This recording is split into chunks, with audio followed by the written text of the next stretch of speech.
हर महादेव। दोस्तों, हमारी आज की कहानी है माता पार्वती को भगवान शिव ने दिया था मछुआरिन बनने का श्राप। एक कथा के अनुसार माँ पार्वती को भगवान शिव के क्रोध का सामना करना पड़ा था। माता पार्वती ने ब्रह्म ज्ञान की अवहेलना की थी। क्रोध में आकर भगवान शिव ने माँ पार्वती को श्राप तक दे दिया था।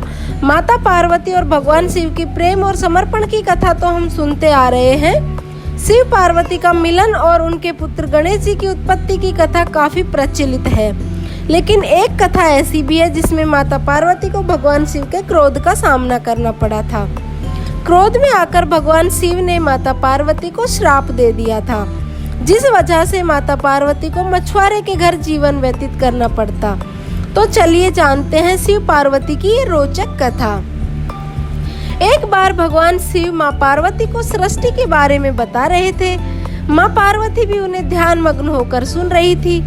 माँ पार्वती सृष्टि के रहस्यों को तो सुनते सुनते कहीं खो सी गई थी। सृष्टि के ज्ञान को सुनने के साथ साथ माँ पार्वती का ध्यान कल्पना की दुनिया में जाने लगा। इस स्थिति में माँ पार्वती कुछ विचारों में खोई सी लग रही थी। ऐसे में भगवान ने रोककर पार्वती जी से पूछा, हे देवी, आप मुझे सुन तो रही है ना? आपका ध्यान कहाँ है? लेकिन माँ पार्वती अपने विचारों में खोई हुई थी और उन्होंने भगवान शिव को उनके सवालों का कोई जवाब नहीं दिया। फिर माँ पार्वती सामान्य हो गई और बोली, हे प्रभु, ज्योतिष पंडित जगन्नाथ गुरुजी बताते हैं कि इसके तुरंत बाद ही भगवान शिव ने पार्वती से कहा कि अपने ब्रह्म ज्ञान की अवहेलना की है। वो कहते हैं कि शिक्षित होने के नाते आपका ध्यान भंग नहीं होना चाहिए था। अशिक्षित होने पर भी आपको इसका मूल्य पता चलेगा। इसके बाद भगवान शिव तुरंत माँ पार्वती को श्राप देते हुए कहते हैं कि आपका जन्म मछुआरों के अशिक्षित परिवार में ही हो। कुछ समय बाद भगवान शिव का श्राप माँ पार्वती को लग गया। दरअसल किसी कारणवश माँ पार्वती को मछुआरों के गांव में जाना पड़ा। गांव के मुखिया का कोई संतान नहीं थी। एक दिन वह मछली पकड़ने जा रहा था तो उसमें पेड़ के नीचे एक बच्ची को बैठे हुए देखा। इसके बाद मुखिया ने माँ पार्वती के माता पिता को बहुत ढूंढा।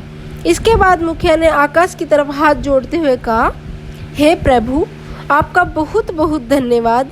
आपने आशीर्वाद स्वरूप मुझे बच्ची दी है। मैं इसका पालन पोषण करूँगा, पिता की भांति पालन पोषण करूँगा। यह कहकर वह माँ पार्वती को लेकर चला गया। इस तरह से वह मछुआरिन बनी। माँ पार्वती भगवान शिव के श्राप के बाद एक मछुआरिन बनी थी। तो दोस्तों, आज की ये कहानी आपको कैसी लगी कमेंट में ज़रूर बताइएगा। और अगर आप भगवान शिव के सच्चे भक्त हैं तो कमेंट सेक्शन में हर हर महादेव लिखना नहीं भूलिएगा। और हाँ, आप यहाँ तक कहानी में पहुँच ही गए हैं तो प्लीज़ चैनल को सब्सक्राइब ही कर लीजिएगा। बाय बाय, मिलते हैं बहुत जल्द ऐसी एक अच्छी सी कहानी के साथ। तब तक के लिए टेक केयर।